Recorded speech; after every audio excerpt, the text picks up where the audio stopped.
Fala mestre, tudo bem? Chegando com mais um vídeo aqui no canal. Nesse vídeo eu falo sobre a atividade empresarial, abordando o conceito de empresário, falando sobre empresário individual e sociedade empresária, sobre as vedações ao exercício da atividade empresarial e, finalmente, sobre os prepostos do empresário. Vamos dar uma conferida então. O nosso Código Civil, na linha dessa definição, no artigo 966, ele diz que se considera empresário quem exerce profissionalmente a atividade econômica organizada para a produção ou a circulação de bens ou de serviços. E aí, três questões desse conceito que a lei trouxe, eles têm que ser destacados desse artigo 966. Questão do profissionalismo, né, quando ele fala que exerce atividade econômica organizada profissionalmente. A própria atividade econômica organizada é uma outra noção que a gente precisa destacar. E, por fim, a produção ou circulação de bens ou de serviços. Tá? Então, são esses três elementos que estão contidos no nosso conceito de empresário do artigo 966 que merecem destaque.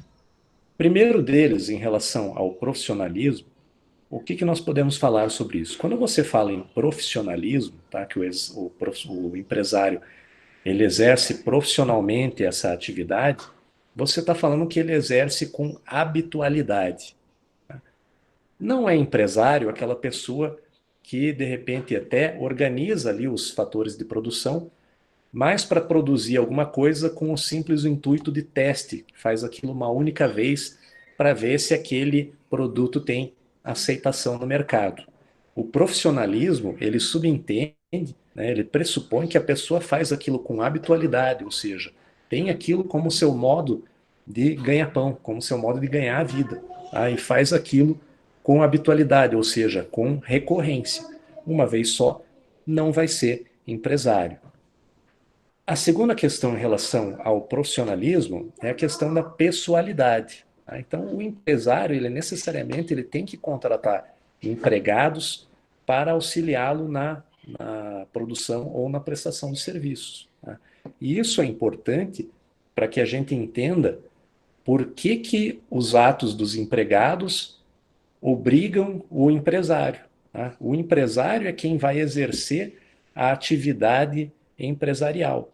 Porém, os empregados, as pessoas que ele contratar, seja sob regime, né, de CLT, seja como terceirizado, como prestação de serviço ou qualquer outro título, eles vão auxiliá-lo, mas eles não são empresários. Tá? Eles são simplesmente a mão de obra contratada pelo empresário e, quando eles desempenharem as suas atividades, tudo aquilo que eles fizerem, eles acabam obrigando, eles acabam responsabilizando o empresário, ok?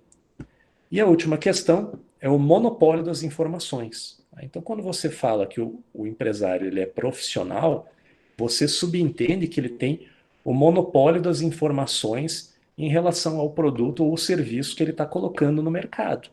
Então, todas as questões relativas a insumos, o custo da produção daquele produto ou, né, da prestação daquele serviço, quais são os riscos envolvidos naquele produto, tá? Se esse produto aí representa, né, algum risco, qual a forma de mitigar esse risco, o prazo de validade que aquele produto vai ter, né, e uma expressão que está muito em voga hoje em dia aí no direito do consumidor é a questão da obsolescência, né, quanto tempo aquele produto vai ficar obsoleto no mercado, né, questões em relação ao público consumidor dele, o público-alvo. Todas essas questões relativas ao negócio, à atividade, o empresário detém. Tá? Então, pressupõe-se que uma pessoa que vai prestar serviços ou que vai produzir bens no mercado, ela seja dotada dessas informações, ela vai agir profissionalmente. Tá? Então, ela tem todo esse monopólio das informações que as outras pessoas, em princípio, não têm. Ou, às vezes, até quem trabalha para ele não tem total conhecimento. Ok? Ficou claro, então, em relação à noção de profissionalismo, o que isso implica? Habitualidade, pessoalidade e monopólio das informações.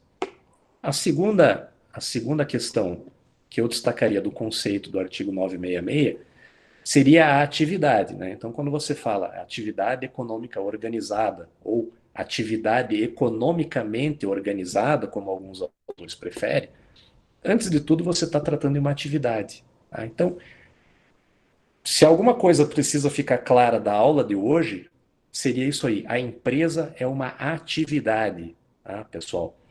Na prática, a gente acaba falando empresa com diversos tipos de significado. Então, você fala assim, por exemplo, a empresa do fulano de tal faliu. Né? Ou então, eu fui na empresa do Leandro, nossa, ele reformou, ficou super legal. Ou então ainda a empresa pegou fogo, né? Como às vezes a gente escuta falar até no jornal. Ou então, dois amigos meus resolveram abrir uma empresa.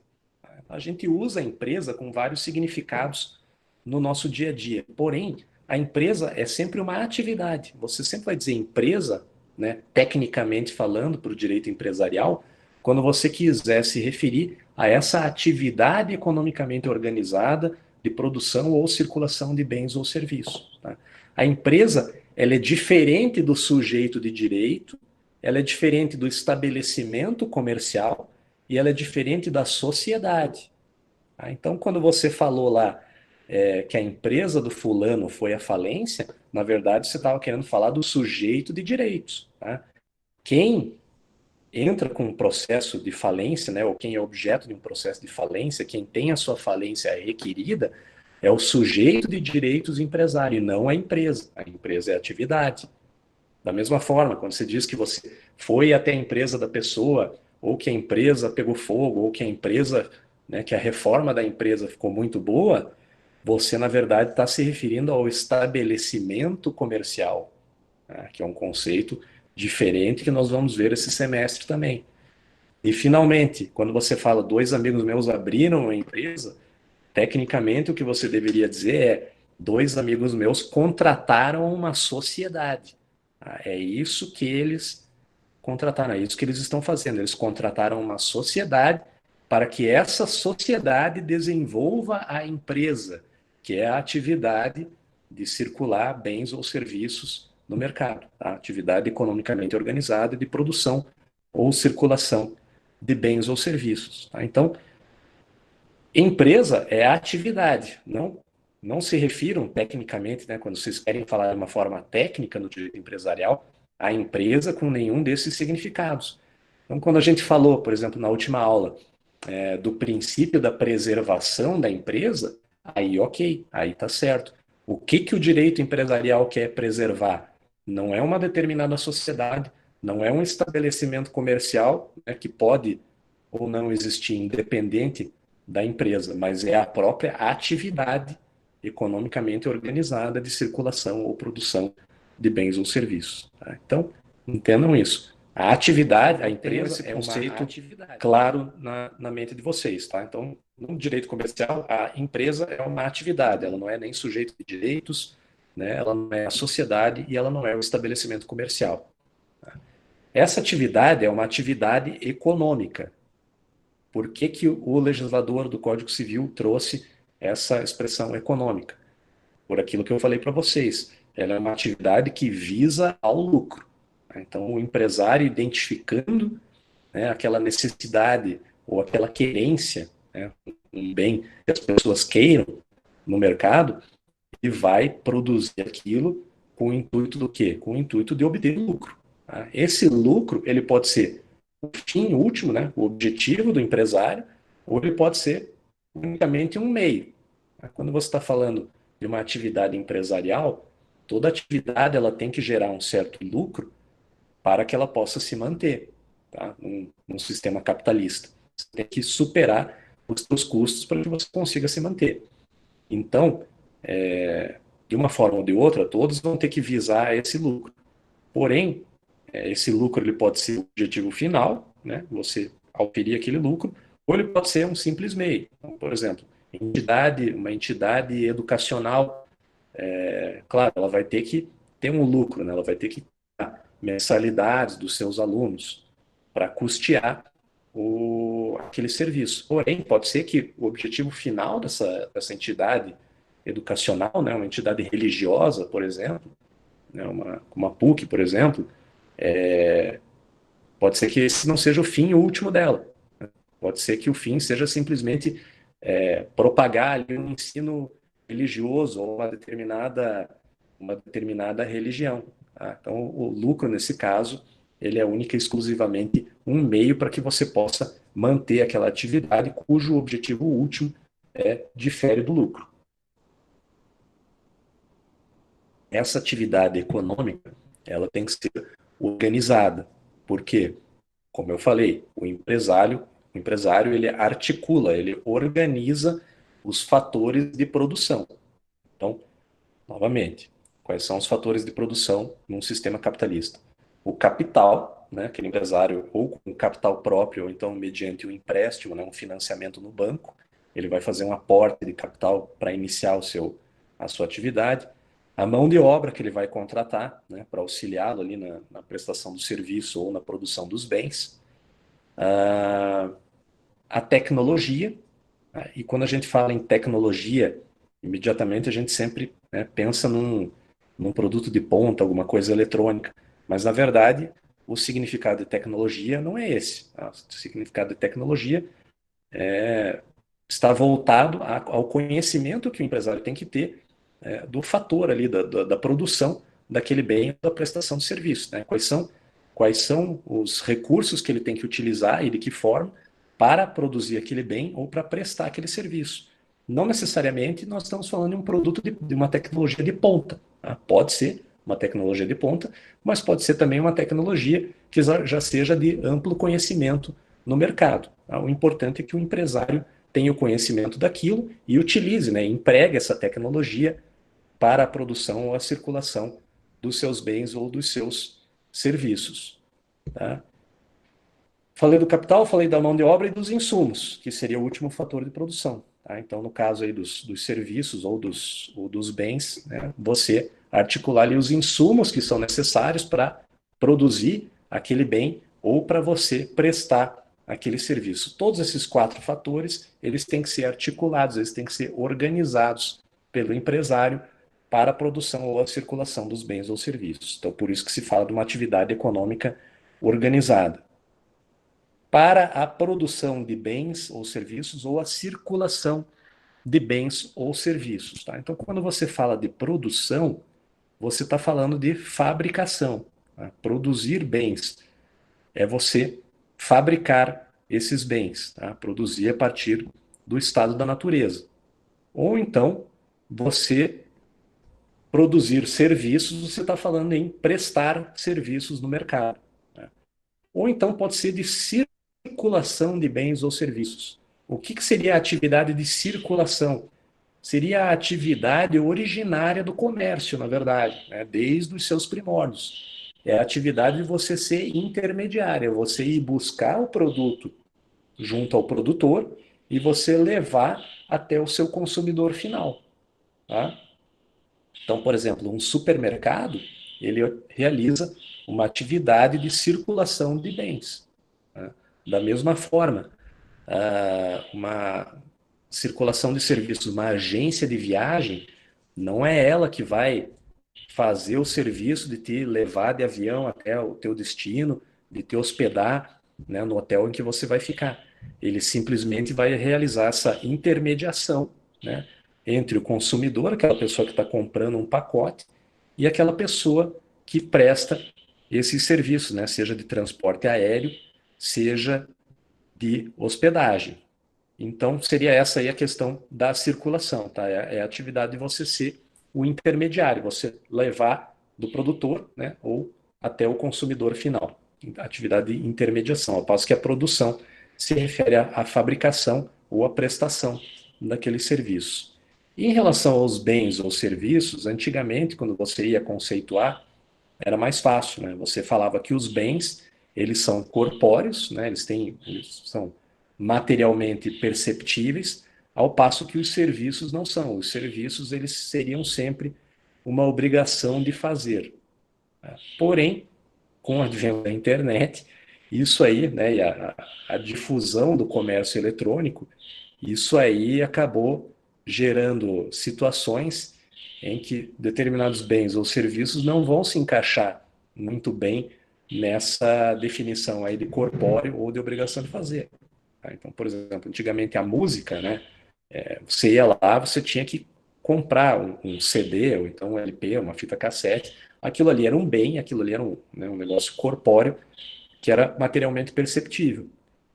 Com o fato de hoje você comprar as músicas na internet e você já baixar no teu celular ou no teu computador, isso aí mudou. Então aquilo lá já não tem mais uma percepção corpórea, aquilo lá, na verdade passa a ser um comércio eletrônico que é uma prestação de serviço. Então já não se encaixaria muito nessa definição, tá? Mas via de regra seriam isso, né? Os bens eles são corpóreos e os serviços eles são uma obrigação de fazer. As atividades econômicas civis. Tá? Na última aula, nós falamos sobre a teoria dos atos do comércio e a teoria da empresa. Aí eu comentei com vocês que a teoria da empresa, na verdade, ela não conseguiu superar aquela bipartição que existe entre a atividade civil e a atividade comercial. Né? Na teoria dos atos do comércio, essa divisão ela era bem limitada. Tá? Então você tinha determinados atos que eram praticados que ficariam sob a tutela do direito empresarial ou do direito comercial na época, e os outros ficariam sob a tutela do direito civil. A teoria da empresa, ela simplesmente altera um pouco a forma de você classificar uma atividade como empresarial e ela foca na maneira como, né, aquilo vai ser organizado. Então, passa a ser empresário quem organiza, né, quem articula os fatores de produção para a circulação ou produção de bens ou serviços. Ela simplesmente muda o enfoque, mas ela não supera totalmente essa bipartição entre atividades civis e atividades comerciais. Então, determinadas atividades, elas estão excluídas do âmbito do direito empresarial. Por exemplo, a do profissional intelectual. E isso aí está no artigo 966, parágrafo único, que vai falar: não se considera empresário quem exerce profissão intelectual de natureza científica, literária ou artística, ainda que com o concurso de auxiliares ou colaboradores, tá? Salvo se o exercício dessa profissão constituir elemento de empresa. E aí eu vou explicar um pouco para frente para vocês. Então, quando você fala em profissional intelectual, nós estamos falando aí da maioria dos profissionais liberais. Então, arquiteto, engenheiro, advogados, artistas, músicos, escritores, todas essas pessoas se encaixariam nesse conceito e eles não exercem, portanto, atividade, ok, atividade empresarial, tá? Eles exercem atividades civis. Veja, muitos deles, Nática, eles articulam totalmente os fatores de produção, tá? Da mesma forma o empresário, porém, por uma determinação legal do artigo 966, parágrafo único, eles não exercem atividade empresarial. O que eles exercem é uma atividade econômica civil. Tá? Então, salvo se esse exercício constituir elemento de uma empresa. Então, vou dar um exemplo para vocês. Um médico ali, recém-formado, abre o seu consultório ali para começar a clinicar. Tá? Esse médico está exercendo uma atividade econômica civil, ele não é um empresário. Claro, ele contrata ali uma secretária para fazer o controle da agenda dele, né, para fazer o contato com os planos de saúde, para marcar e desmarcar e remarcar as consultas para ele, fazer alguns pagamentos e tal. Ele está exercendo uma atividade econômica civil independente dele ter contratado mão de obra. Tá? Com o passar dos anos, esse profissional, né, vai fazendo seu nome no mercado e ele resolve expandir o seu consultório. Então, agora o seu consultório já não se chama, né, já não tem mais só o nome dele da placa, já chama-se Clínica Pediátrica. Né? Vamos dizer que ele seja um pediatra. Ele contrata outros médicos ali para começar a atender junto com ele. Isso aí já demanda que cada um tenha a sua secretária, né? Já precisam contratar um serviço externo ali, um office boy para fazer um pagamento das contas e tal, já tem um movimento financeiro maior que exige esse tipo de serviço. Né? Por enquanto, ele ainda exerce uma atividade econômica civil. Né? Passam os anos e ele aí resolve expandir de vez, ele abre um hospital. Tá? Então vira um hospital pediátrico aquilo. Contrata dezenas de outros médicos, enfermeiros, diversos tipos de profissional para fazer ali o serviço de colocar, né, produzir alimentos ali para aquelas pessoas que estão internadas e tal, você fazer a asepsia do local, todo o serviço que um hospital demanda. Então, com o passar do tempo, o que que acontece? As pessoas que procuram aquele estabelecimento, elas já não têm mais em vista aquele médico recém-formado que abriu aquela clínica logo né, para atender crianças. Eles passam a procurar o próprio local, o próprio hospital pediátrico. E aquele médico, né, embora ainda trabalhe ali, possivelmente ele está mais nos bastidores, né, talvez já nem atenda, mas está só coordenando esse tipo de atividade, né, todo o funcionamento daquele hospital. A partir do momento em que isso aí ocorre, tá, você perde a individualidade. Você vira um elemento da empresa. Tá? Então, o profissional intelectual, o profissional liberal médico, ele deixou de ser um profissional liberal e ele passou a ser um mero elemento daquela empresa, né, daquela atividade do hospital pediátrico. Então, nesse caso, aí, claro, ele não vai estar mais exercendo uma atividade econômica civil, ele vai estar exercendo uma atividade empresarial. Tá? Então, é isso que o parágrafo único, na sua parte final, está falando. Tá? Quando ele traz essa exceção aí, salvo se o exercício da profissão constituir elemento da empresa. E da mesma forma, em relação aos demais profissionais liberais. Tá? O músico, a partir do momento em que ele passa a ser um empresário, não só da banda dele, mas como de outras, né? Ele começa a lançar outros cantores no mercado e tal, e ele deixa de ter essa individualidade para passar a ser um elemento da empresa, ele também deixa de ser um músico e passa a ser. Outra exceção, pessoal, é o empresário rural. Tá? Então, você tem um tratamento específico no nosso direito. Por quê? Porque a atividade rural no nosso país, ela tradicionalmente, ela se dá de duas formas. Ou sob a forma da agroindústria ou do agronegócio, ou como agricultura familiar. Tá? Então, veja, a atividade rural, nós estamos nos referindo àquelas atividades que são desempenhadas no campo e não na cidade. Tá? Então, o cultivo de plantas para alimentação, né, a plantação, a criação de animais, seja para alimentação ou seja para o lazer, né, como é o caso de cavalo, por exemplo, né, equitação, extrativismo mineral, extrativismo vegetal, todas essas atividades são atividades rurais. Elas podem ser prestadas sob a forma de agroindústria, ou agronegócio, ou como agricultura familiar. Então, a agroindústria, ela se caracteriza pelo quê? Por você, na maioria das vezes, você ter uma especialização, né? Você ter uma monocultura, você ter amplas áreas rurais dedicadas àquele cultivo, você tem um emprego de mão de obra assalariada, né? Ou então terceirizada, né? Pessoas que vão fazer o plantio, a colheita e a manutenção daquela plantação, e você ter tecnologia envolvida. Ou você pode ter também uma agricultura familiar, que geralmente é feita ali num espaço pequeno, né? A mão de obra empregada geralmente são os filhos daquele agricultor. Tá? E você não vai ter monocultura, você vai ter vários alimentos ali plantados, né? Várias culturas, geralmente para o atendimento daquela necessidade da própria família. Tá?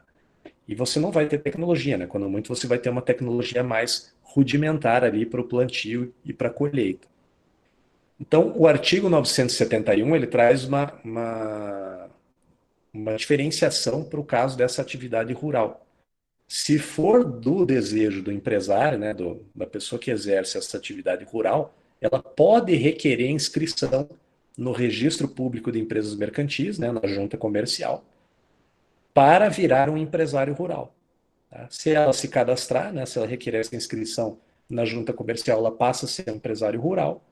Se ela não exercer, né, se ela não buscar esse registro na junta comercial, continua exercendo uma atividade econômica civil.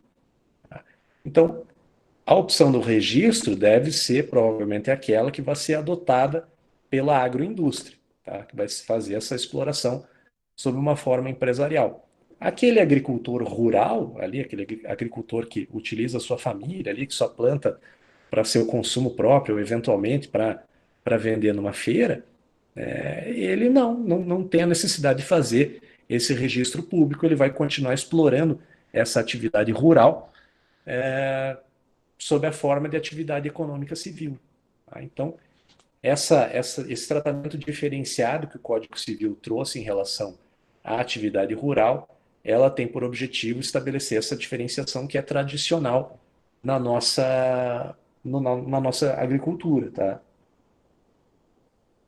Ao contrário de outros países, como a França, por exemplo, em que a agricultura, a pequena agricultura, ela desenvolve um papel importante na produção de alimentos. No nosso país, a maioria dos alimentos que a gente consome, eles vêm da agroindústria. Então, por isso, se justifica esse tratamento diferenciado para a atividade rural. E outra exceção seriam as cooperativas. As cooperativas, de um bom tempo para cá, elas sempre constituiriam exceção à atividade empresarial.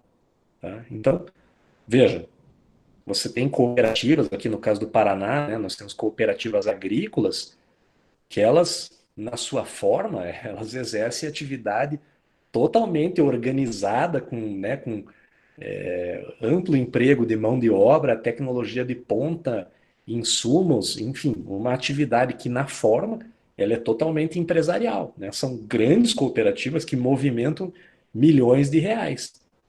Porém, por uma disposição do legislador, do artigo 982, elas estão excluídas da atividade empresarial. Então, uma cooperativa, não importa o quão organizada ela seja em relação aos fatores de produção, ela vai sempre exercer atividade econômica civil. Tá? O artigo 982 traz a exceção também das sociedades anônimas, que daí é o oposto. A sociedade anônima ela é sempre empresarial. Tá? Não importa se você constituiu a sociedade anônima ali, de repente, até no teu âmbito familiar, isso é muito comum. Né? As pessoas constituem sociedades anônimas familiares para fazer a gestão de ou proteção patrimonial, ou então facilitar a sucessão, né, dos seus bens. Não importa, o tratamento econômico, o tratamento jurídico que aquela SA vai ter é o tratamento jurídico empresarial, tá? Não é de uma atividade econômica civil.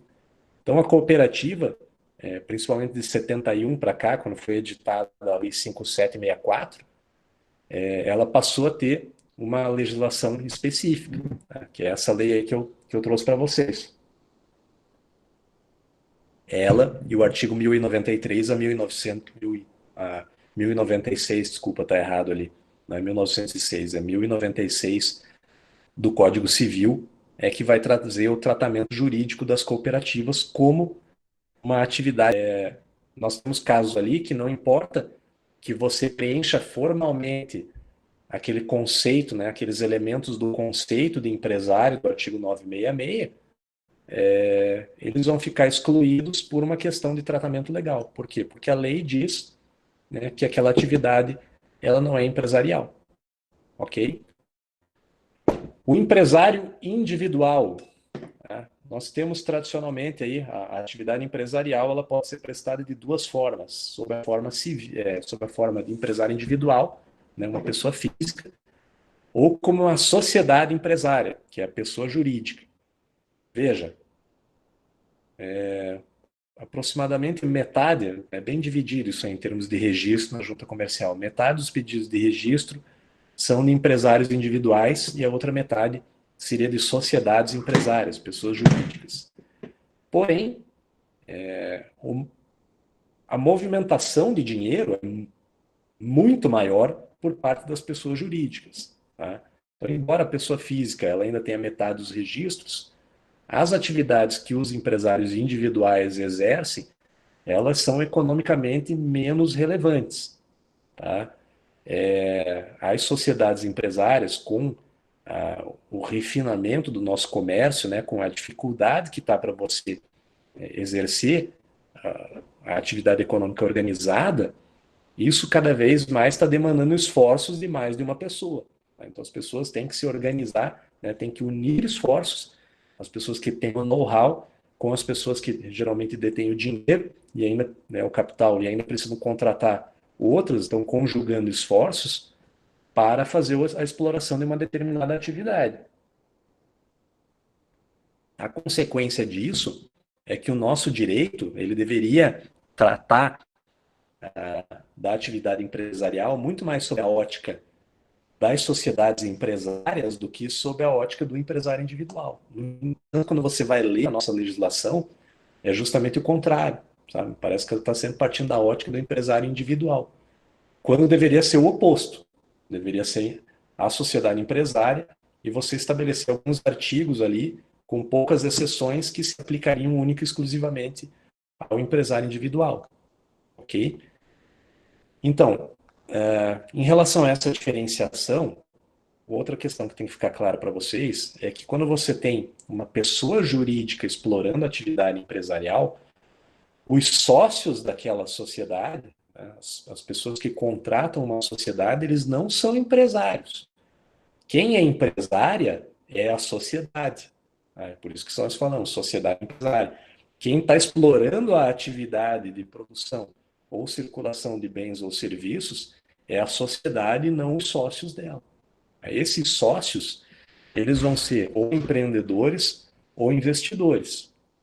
Empreendedores, se além do capital, eles também despenderem trabalho em prol dessa sociedade, né, ou controlarem aquela sociedade, ou investidores, se eles aportarem unicamente capital, mas não participarem da gestão daquela sociedade, seja como administrador, ou seja, né, despendendo trabalho ali também. Né? Ou então, ou ele vai ser empreendedor, ou vai ser investidor, mas jamais ele vai ser um empresário. Quem é empresário, né, quem é empresária, é a sociedade. Então, em relação ao empresário individual, algumas vedações foram impostas ao exercício dessa atividade empresarial por parte das pessoas físicas. Tá? Alguma dessas vedações têm em vista a proteção da própria pessoa, outras têm em vista a proteção do comércio, tá? Da atividade empresarial. Então, veja, em relação à incapacidade, tá ali previsto nos artigos 972 e 974 a 976. Só pode exercer atividade empresarial quem tem capacidade civil.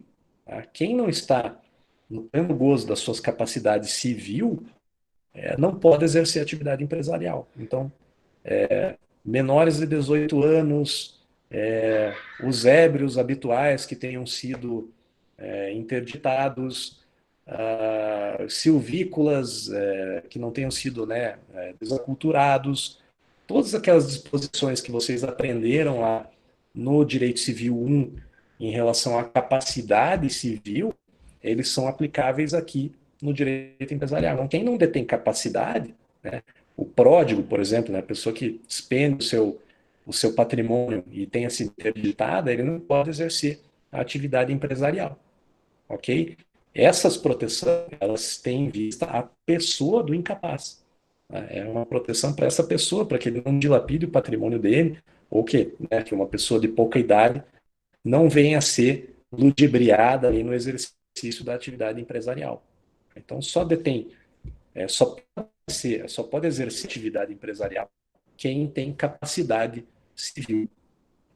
Outras, por exemplo, né, outras proibições, elas têm em vista a proteção não da pessoa, mas do próprio comércio. Então, a gente vai tratar com mais vagar dessas proibições à frente.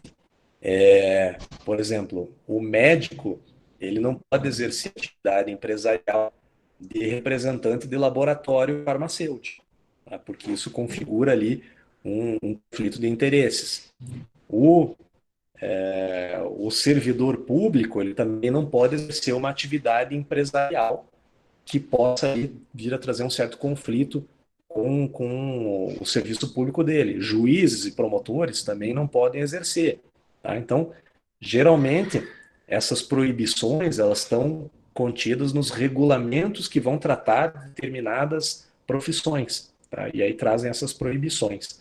Mas são proibições que elas não têm em vista a proteção da própria pessoa, mas a proteção do comércio. Tanto assim que se uma dessas pessoas vier a exercer a atividade empresarial apesar da proibição, ela vai estar sujeita a uma sanção de ordem administrativa. Tá? Então, o servidor público ele vão abrir um processo administrativo contra ele e, eventualmente, ele pode vir até a perder aquela função pública que ele exerce.